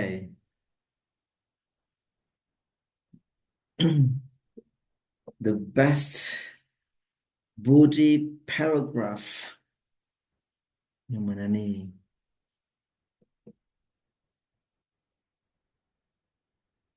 One more minute ya. Kak Mei, Kak Intan, Kak Natasha boleh? Kira-kira yang mana nih jawabannya? Hati-hati.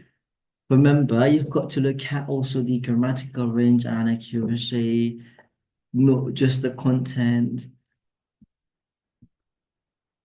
also the use of the vocabulary, perhaps pilihan-pilihan katanya barangkali.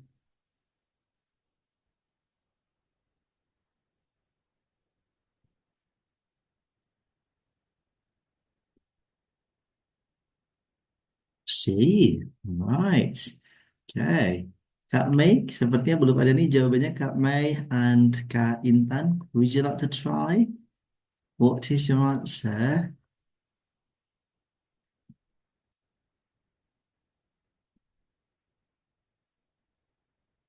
Oke, langsung kita bahas dulu aja barangkali ya. Mungkin aku mau ke Kak Ola terlebih dahulu. Kak Ola, Yuta.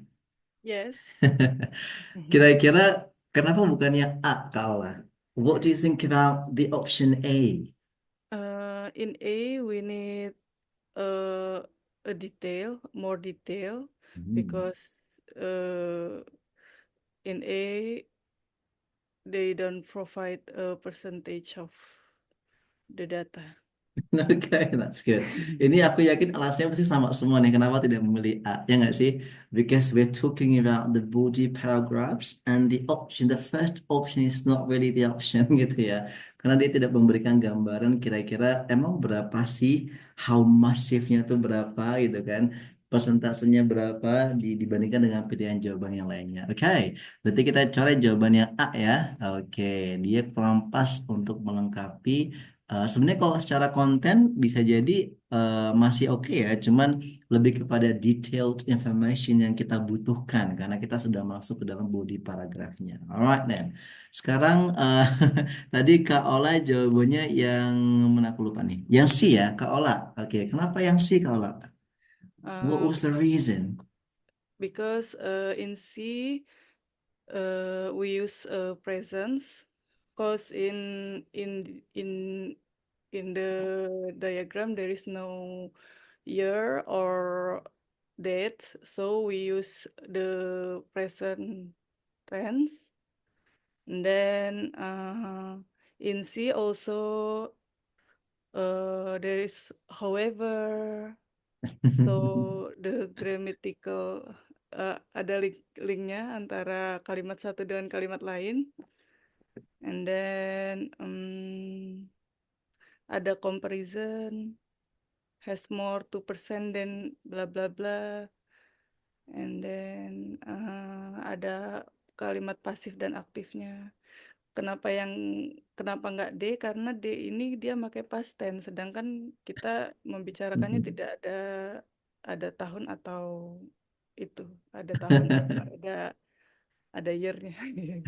I see, okay. Kalau yang B itu dia memang udah provide data agak detail, tapi cuman untuk data yang predominan. Sedangkan data-data lain dia belum provide percentage-nya. Oke, oke. Berarti aku langsung ke pilihan yang D ya. Tadi kayaknya ada yang pilih D nih. I think Karisma. Kira-kira memilih D kenapa nih? Hmm, kalau aku milih D itu kan pertamanya dari overview kan itu menjelasin gimana perbandingan antara North America sama gimana penggunaan water di North America sama Europe. Nah, di situ nyambung North America sama Europe itu kayak jelasin punya similar percentage gitu kan penggunaannya. Nah, habis itu baru ngebandingkan antara agriculture-nya di mana dia sebagai dominan, second dominannya di dua negara itu. Baru mereka ngelihat eh,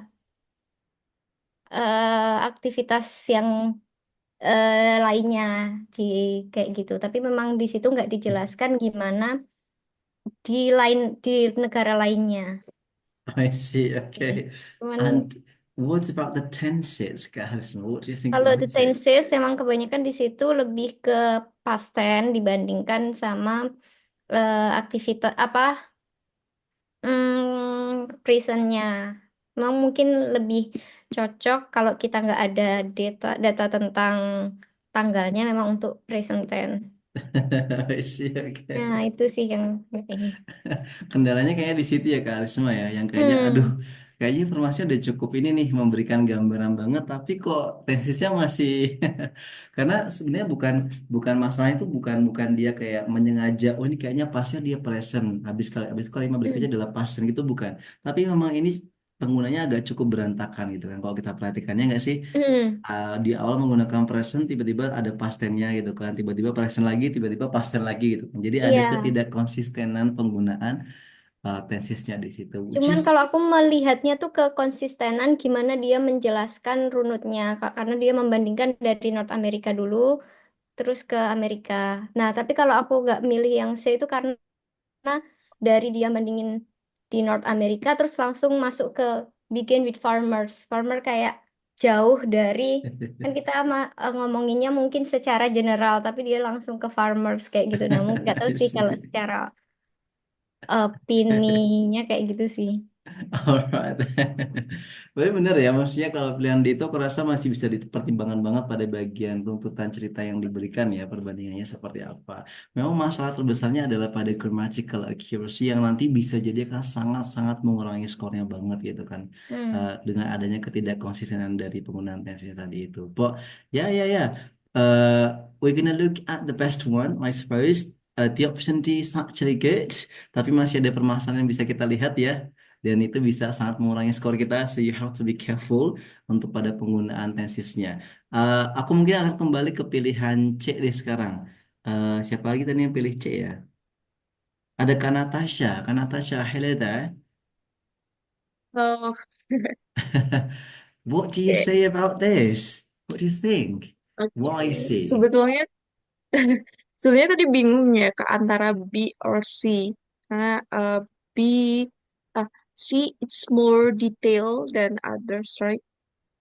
Antara perbandingannya terus dilihat dari apa tenses yang dipakai, C itu lebih more clearful. Tapi untuk B sendiri itu tadi apa ya? Bimbangnya itu karena tidak ada penyebutan untuk negara lain. Jadi lebih in general, jadi langsung ke in comparison there is small figure for industrial and domestic use gitu.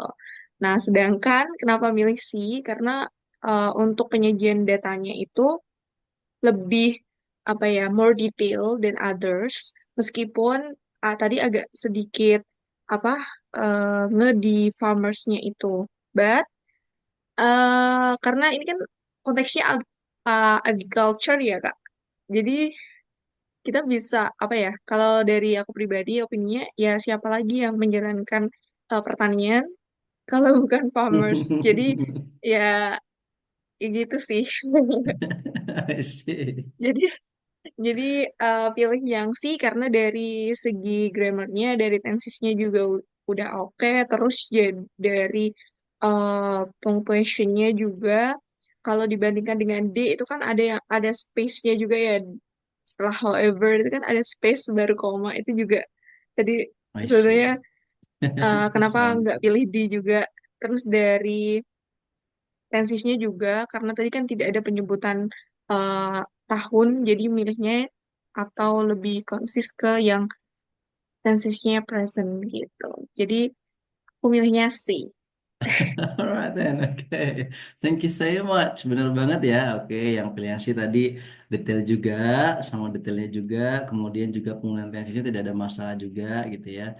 Alright then, oke. Kalau yang memilih B, kayaknya ada nggak sih yang milih B ini? Oh ada, Kak Intan. Halo Kak Intan. What do you think, Kak Intan? Halo Kak, kenapa pilih B? Karena pertanyaannya which body paragraph one. Jadi kalau misal detail yang lainnya untuk di luar farmer, maksudnya di luar agriculture, mungkin aku bisa masukin ke body paragraph 2. Tadi I see. awalnya bingung sih antara B atau C. Tapi kalau aku baca yang C itu em, terlalu detail. Yang dimana aku bisa naruh yang kayak misal domestic use buat ini kan nggak bisa di scroll ya sebentar. Misal kayak yang industrial bisa aku kasih di body paragraf kedua. Jadi aku bilang B. I see, oke. Ini kainan cukup jeli ya. Karena benar banget sih. Pertanyaannya adalah body paragraph one. Ya sih. Kalaupun pada body paragraf pertamanya ada informasi yang belum kita sampaikan, bisa akan kita sampaikan banget pada body paragraf yang berikutnya. Contohnya misalnya pada pilihan yang B nih, meskipun tadi kan ada yang mengatakan ini kayaknya cuma sedikit Kak, karena cuma mengatakan in comparison there is a small figure for industrial and domestic use. Nanti berarti akan ada informasi lebih tentang bagian ini dibandingkan apa namanya diletakkan perbandingannya pada body paragraph yang kedua atau mungkin yang ketiga gitu kan. Sehingga aku rasa kalau alasannya karena ini masih terlalu belum detail masih bisa kita jawab dengan cara seperti itu ya. Maksudnya informasi detail yang tersimpan di sini akan kita detailkan lagi pada body paragraph yang kedua gitu kan. It's okay aku rasa. Tapi memang mungkin kadang-kala memang ada sih orang-orang yang memang udah kayak hampir merangkum semua informasinya pada body paragraph yang pertama sehingga space yang dia gunakan pada body yang kedua nanti akan jauh lebih sedikit dibandingkan body paragraph yang pertama. Itu juga banyak terjadi. Tapi kalau aku rasa sih kalau kita lihat dari berbagai masalah yang terjadi gitu ya, dari bagian apa namanya, pertama mungkin yang biasanya sering kita terjadi di kita adalah grammatical range inaccuracy, kemudian vocabulary itu kan pilihan kata, entah nanti penggunaan kosakata yang agak kurang tepat juga, kemudian tanda bacanya juga dan lain-lain gitu ya. Kalau aku lihat, coba deh teman-teman perhatikan di bagian-bagian bab seperti itu kita nggak belum bicara konten ya, yang paling best kira-kira yang mana? Di antara pilihan A, B, C sama D. Dari grammatical range inaccuracy-nya dari bagian mungkin penggunaan kosakatanya barangkali yang mana nih kira-kira? Untuk ininya ya kayak yang udah bener ininya kayaknya yang B sih. Soalnya kalau yang di C ini dia masih ada salah respectfully. Terus Iya, dua you go persennya sis. ini dua spasi persen. Nah, yang D begitu juga sama yang A ini persennya pakai spasi nggak sih Kak kalau nulis persen kayak gini atau Ada dua langsung pilihan, ada dua pilihan. Bisa pakai langsung space, nulis bisa enggak. Mm-mm, gitu sih. Oke, ya, ya, ya. Kalau kita perhatikan sebenarnya dari aspek yang paling aman ya, maksudnya di grammatical range inaccuracy-nya, kemudian kayak penggunaan kosakatanya ini kan kalau yang C mungkin agak sedikit fatalnya mungkin di sini barangkali ya. Ini kan Mm-mm. eh, akan sangat dinotis dan akan dianggap kurang nyambung ya. Mungkin maksudnya adalah respectively ya, bukan respectfully. Nah, ini hal-hal yang sebenarnya sederhana, cuma ketika dibaca secara keseluruhan akan menimbulkan makna yang cukup berbeda dan bisa mengurangi skor kita juga pada bagian vocabulary. Jadi kalau aku perhatikan dari bab selain konten nih ya, yang paling bisa memungkinkan kita untuk mendapatkan pilihan yang paling best itu ada pada pilihan yang B. Ya nggak? Ya. Benar ya, yang B ya. Tapi memang kita masih membutuhkan informasi yang lebih detail tentang perbandingan yang dibicarakan, gitu ya. Tetapi lagi-lagi ini adalah body paragraph yang pertama. Artinya, kalaupun di situ cuma dicantumkan kayak in comparison there is a small figure for bla bla bla, kita kayak butuh lebih lagi. Ya udah, kita tambahkan pada body paragraph yang kedua, gitu. Oke, jadi aku rasa pilihan yang pas, yang paling perfect kayaknya ada di sini ya, karena memang kalau kita baca the basic liquid, ini maksudnya sinonimnya gitu ya. Kemudian nggak ada masalah ya, semuanya menggunakan present accounts full. Mana lagi nih kata kerja? There is ya, it is evident. Ini juga kalimatnya dia kompleks ya nggak sih? Ada Yes. penggunaan that, ada penggunaan which. Yang kedua dia kalimatnya ini simple. That's alright. Ya ya ya. Kalau yang pilihan C, this one, I suppose, sepertinya agak kurang pas kalau misalkan kita menggunakan present continuous, ya nggak sih? What do you think about that? Karena kita kan nggak benar-benar tahu apakah itu yang sedang terjadi sekarang banget atau enggak, ya nggak? Use Jadi only. akan, ya benar, akan lebih pas kalau kita menggunakan present simple doang ya untuk membicarakan data seperti ini memang tidak ada informasi detail waktunya gitu kan. Apakah memang sekarang banget atau mungkin tahun ini banget lagi dipakai kan kita nggak tahu. Kalau kita menggunakan continuous kayaknya agak kurang pas juga. Makanya yang paling pas adalah menggunakan use aja gitu ya atau verb yang pertama. Kemudian beberapa bab lain, however, apakah ada kalimat kompleks teman-teman di pilihan C? Ada yang notice nggak kalimat kompleks? However, 7% of the messages.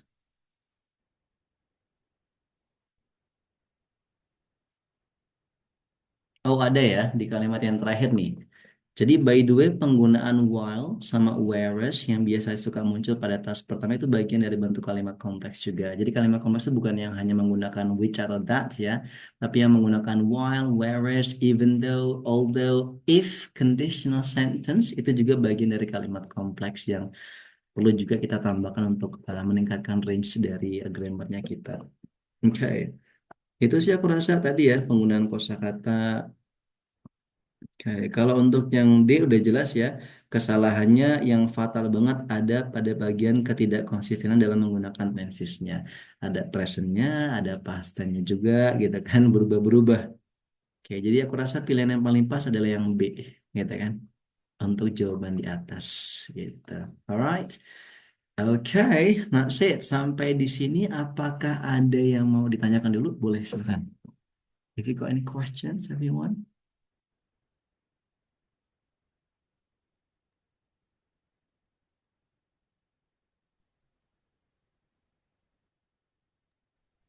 Kak, berarti kalau yang B Hmm. itu penulisnya tuh emang sengaja ya Kak, naruh in comparison there is a small figure for industrial bla bla bla itu memang sengaja biarin nanti nyambungin ke body paragraf selanjutnya ya, apa Ya, gimana? I believe so.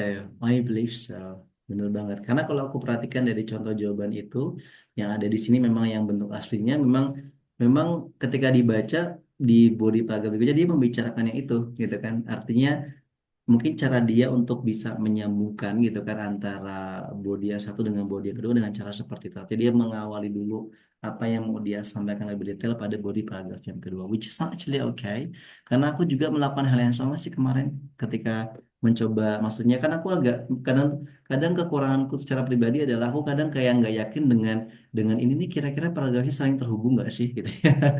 Benar-benar terhubung nggak sih, dan aku menggunakan cara-cara seperti ini sometimes ketika latihan juga untuk mencari celah supaya memang pembaca itu flow-nya dapat banget gitu kan. Begitu mereka mengakhiri kalimat pada body paragraf yang pertama, langsung itu kalimatnya secara umum ya gitu kan. Kemudian dijawab pada body paragraf yang kedua atau yang berikutnya gitu. And that's actually quite normal to do that. So you can try, dan aku lihat di bagian contohnya juga dia melakukan hal yang sama sepertinya. Oke, that's it. Ya, ya, ya, ya, ya. Ada lagi barangkali teman-teman yang mau ditanyakan? Kalau aku sih ingin tanya ke teman-teman terkait dengan grammatical accuracy, kira-kira ada yang mau disampaikan dulu nggak atau mungkin ditanyakan karena ini biasanya krusial banget sih Maksudnya kadang kita bisa memberikan detailed information yang oke banget pada bagian body paragrafnya, informasinya udah oke, tapi biasanya apa ya bagian-bagian grammatical accuracy yang malah menjatuhkan skor kita gitu kan. Apakah ada yang mau dikonfirmasi barangkali kita coba bedah sedikit barangkali kalau ada yang masih bingung. Range dari tensesnya, range dari kalimatnya barangkali. Tapi kalau Kalau aku mau boleh tanya, boleh boleh ke Natasha. oh iya, untuk grammatical range and accuracy ini kan salah satunya tadi, oh, biasanya tuh kita bingung untuk eh, buat suatu kalimat. Kadang-kadang kita kan seringnya kalau ini Indonesia gitu ya Kak, itu kan mesti kasih penjelasan dulu baru ke intinya. Nah, Hmm. seringnya itu seperti itu. Sedangkan untuk writing task di IELTS ataupun apalagi yang akademik gitu ya, itu kan biasanya fokusnya lebih ke langsung on point-nya. Tadi seperti contohnya dari contoh review dari tugas kita, terus juga review dari body paragraph one ini kan lebih ke konten-konten yang memang on point gitu. Nah, kadang-kala saya pribadi itu masih kesulitan gimana sih untuk membuat suatu kalimat yang kita itu tidak sederhana tapi juga langsung to the point gitu. Karena memang kebiasaan ke bawah dari Indonesia tuh kita mesti kasih penjelasan dulu baru nih nanti masuk ke poinnya gitu. I see. Jadi kalau di Indonesia tuh kayak ibaratnya kita punya apa ya kalimat pertama tuh kayak informasi secara umumnya dulu, ya kan Natasha. Lalu kemudian detailsnya atau supporting detailsnya. Is that correct? Is that what you mean? Iya, iya betul betul Betul banget, ya, Kak. oke. Sebenarnya kalau di academic writing seperti ini, itu juga normal terjadi sih kan Natasha. Maksudnya, terutama kalau memang di tas pertama sih aku agak jarang menemui ya. Maksudnya orang yang dia kayak sengaja membuat kalimat pertama dia di bagian bodinya itu adalah informasi umum dulu gitu ya. Baru kemudian dia mendetailkan. Itu memang agak jarang. Tapi ada beberapa yang menggunakan cara seperti dan itu masih oke aja. Justru yang paling banyak aku temui dengan model begitu adalah tas kedua gitu. Jadi kayak begitu dia mau masuk ke dalam body paragrafnya, kalimat pertama dia itu kita menyebutnya dengan topic sentence, yaitu isinya adalah informasi secara umumnya terlebih dahulu, baru kemudian dia memberikan supporting details berupa reasons, kemudian real examples gitu kan, based on the research, based on the data, and so on and so forth.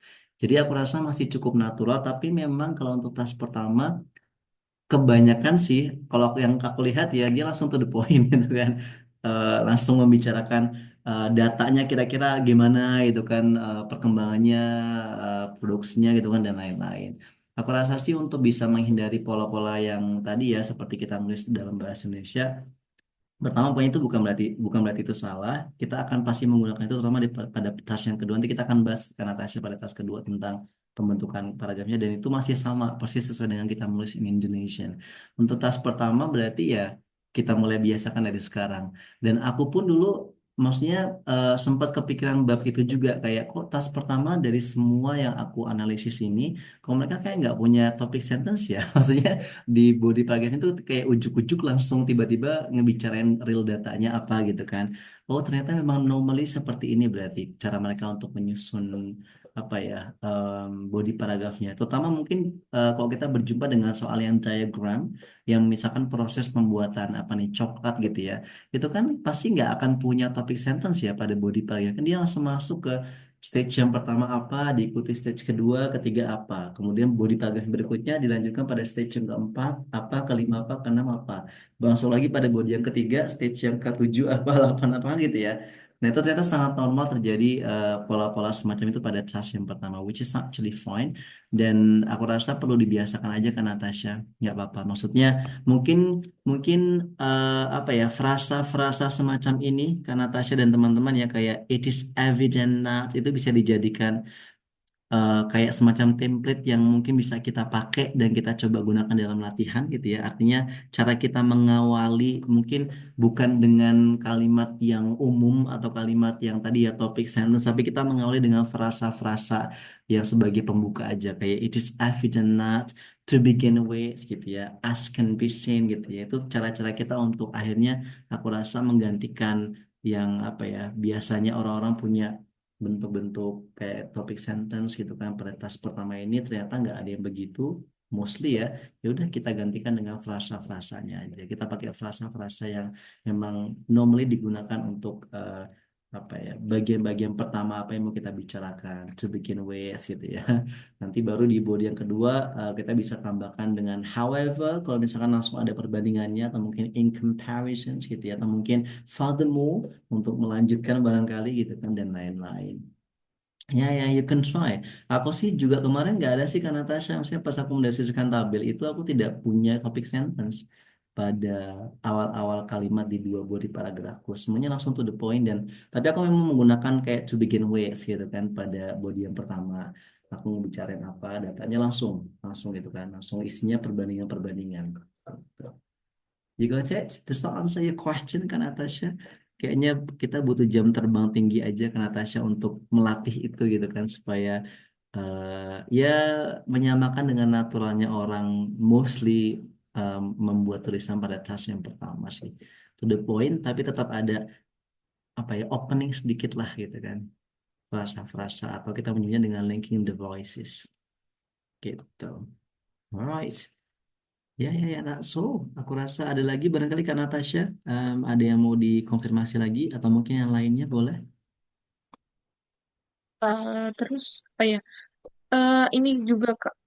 Selain kadang kita kan suka bertele-tele juga ya, sering Hmm. menggunakan which is, terus that is, yang gitu di setiap sentence gitu ya. Nah, kira-kira dari Kak Alfa sendiri itu ada apa ya, suggestion nggak ya untuk kita itu maksimal menggunakan adjective clause atau non clause-nya itu dalam setiap body paragraf itu maksimum berapa gitu. Soalnya kita kan mesti combine juga ya, pakai compound complex, compound sentence dan lain sebagainya gitu. I see, that's a very good question. Sebetulnya tidak ada aturan mutlak banget sih harus kayak misalkan di body paragrafnya kita punya 5 kalimat, yang 2 kalimatnya harus menggunakan ini, yang 3-nya menggunakan kalimat ini, nggak ada. Yang penting natural aja, tapi memang sebisa mungkin di dalam academic writing seperti ini, kalau bisa diperbanyak pola-pola yang membuat range kita menambah tinggi, kayak kalimat kompleks tentunya gitu ya. Kemudian tenses tenses yang dia polanya lebih advance seperti present perfect untuk tas yang kedua. Kalau tas pertama kan kita nggak punya, nggak bisa gitu ya, terbatas dengan datanya gitu kan. Nah, mungkin kalau untuk kayak relative clauses atau mungkin adjective clauses semacam itu yang menggunakan which that, kita bisa menggunakan konsep reduction yang tadi sempat aku sampaikan. Jadi kalau misalkan ini aku ambil contoh di kalimatnya teman-teman tadi ya. Ini ada kalimat tadi kan sempat kita ganti menjadi di sini akhirnya that, gini ya, manufacture, ini dia past tense harusnya, kemudian di sini utilized, oke, of-nya kita hilangkan. Ini kan dia bentuk dari anak kalimat ya, atau klausa tambahan gitu kan dengan kata hubung that. Nah, supaya nanti kita tidak punya banyak banget penggunaan that which gitu ya. Ini bisa kita gunakan konsep reduction dengan cara kalau misalkan di anak kalimatnya ini atau di bagian clause ini dibentuknya adalah aktif, kan kita punya kalimat aktif, punya kalimat pasif ya. Ini kan dia bentuknya kalimatnya aktif nih, yang mana yang manufacture dan juga menggunakan. Berarti kan dia kalimatnya aktif karena pakai imbuhan me, ya nggak?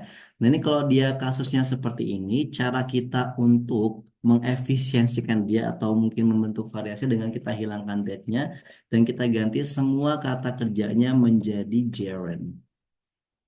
Nah gini.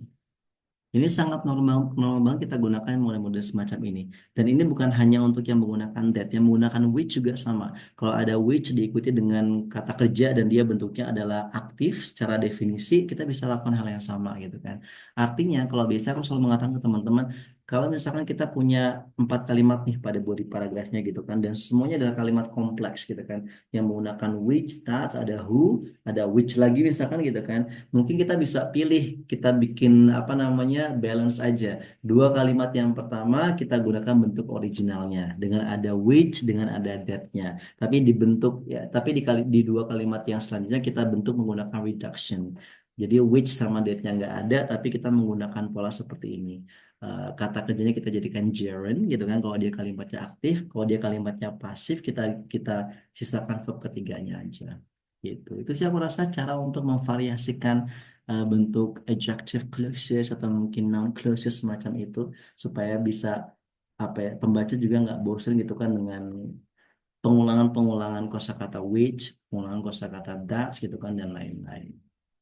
Oke, and that's what I did. Aku juga melakukan hal yang sama, tapi aku tidak banyak melakukan itu pada task yang pertama. Aku banyak melakukan itu pada task yang kedua justru, gitu. Karena memang aku menyadari dan memang sangat merencanakan pada body paragraf itu kalau bisa kalimatnya kompleks semua gitu. Dan tapi tetap bisa nyambung maknanya, tetap dia concise gitu kan, tetap easy to understand academically, tapi akan aku variasikan dengan cara seperti itu. Dan aku ingat banget di dua body paragraph yang aku buat di task kedua pada saat itu, aku punya 4 kalimat masing-masingnya. Dan aku tadi dengan cara seperti itu aku buat kalimat yang pertama pakai originalnya menggunakan which, yang keduanya pakai reduction, ketiga pakai originalnya lagi, keempatnya pakai reduction lagi gitu. Oke, dan di body paragraph berikutnya aku ada tambahan kalimat kompleks dengan penggunaan tipe lainnya seperti conditional sentence yang ada if-nya gitu kan, ada even though-nya. Jadi tidak semuanya menggunakan which atau that. Gitu. Itu sih Kak Natasha. Does that answer your question? Hopefully it does. I see. Thank you so much ya, Kak. Yes, ya, you are very welcome. Alright, then ada lagi barangkali teman-teman? Oh, sepertinya ke waktu kita udah lebih 10 menit ya. My apologies. Aku rasa itu dulu barangkali untuk pembahasan kita tentang tadi kita udah masuk ke bagian body paragraph ya. Dan aku tadi kalau teman-teman scroll down ke di dalam PDF-nya masih ada satu apa eh, exercise lagi gitu ya untuk mencari kira-kira mana sih dua body paragraf yang paling pas ketika kita mendeskripsikan gambar atau grafik yang ada di situ. Di situ aku menuliskan ada 3 pilihan A, B, sama C. Nanti kalau teman-teman ada keluangan waktu malam hari atau mungkin besok ya bisa dibaca-baca dan kira-kira dipilih mana sih dua body paragraf yang paling bisa menggambarkan data tersebut. Dan bukan hanya dilihat dari kontennya ya, lagi-lagi coba perhatikan pada bagian penggunaan grammatical range and accuracy-nya dan lain-lain. Alright, jadi kita mulai masuk pada pembahasan body paragraph sekarang untuk task yang pertama. Besok kita akan coba bahas untuk exercise yang ini, kita lihat mana pilihan yang paling pas gitu. Alright, that's all I suppose. Thank you so much for coming today, everyone. Mudah-mudahan dari yang kita bicarakan hari ini bisa menambah insight buat kita gitu kan dan nanti bisa sebagai referensi untuk kita praktek menulis. Saranku mulai sekarang teman-teman sebelum besok di hari H tes banyak menganalisis jawaban. Nanti akan aku kirimkan beberapa website yang recommended untuk kita mencari contoh jawaban di Google gitu kan. Itu coba menganalisis banyak contoh jawaban sesuai dengan target skor yang teman-teman inginkan. Kalau misalkan targetnya adalah 8, 9 berarti perbanyak cari contoh jawaban yang dia skornya 8 sama 9 dan coba dianalisis di semua aspek yang kita bicarakan. Dia grammarnya gimana, oh dia ada anak kalimat, atau dia pakai adjective clauses, dia pakai which, pakai itu. Ada juga yang menggunakan gerund seperti tadi, divariasikan gitu kan. Oh ternyata dia menggunakan kosakata ini, oh dia menggunakan pola seperti ini, supaya teman-teman nanti ketika nulis itu jadi peka gitu. Karena kita udah terbiasa menganalisis yang tepat seperti apa, kita jadi peka terhadap tulisan kita sendiri ketika practice. Okay? That's it.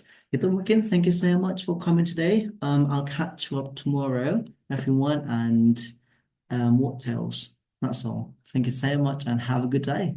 Bye for now. Wassalamualaikum warahmatullahi wabarakatuh. See you Waalaikumsalam. later, Waalaikumsalam everyone. Thank you so warahmatullahi much. Waalaikumsalam. Have a wabarakatuh. good day. Kak. Thank you. Thank you so Thank much. you. Thank you. Catch you up tomorrow, everyone.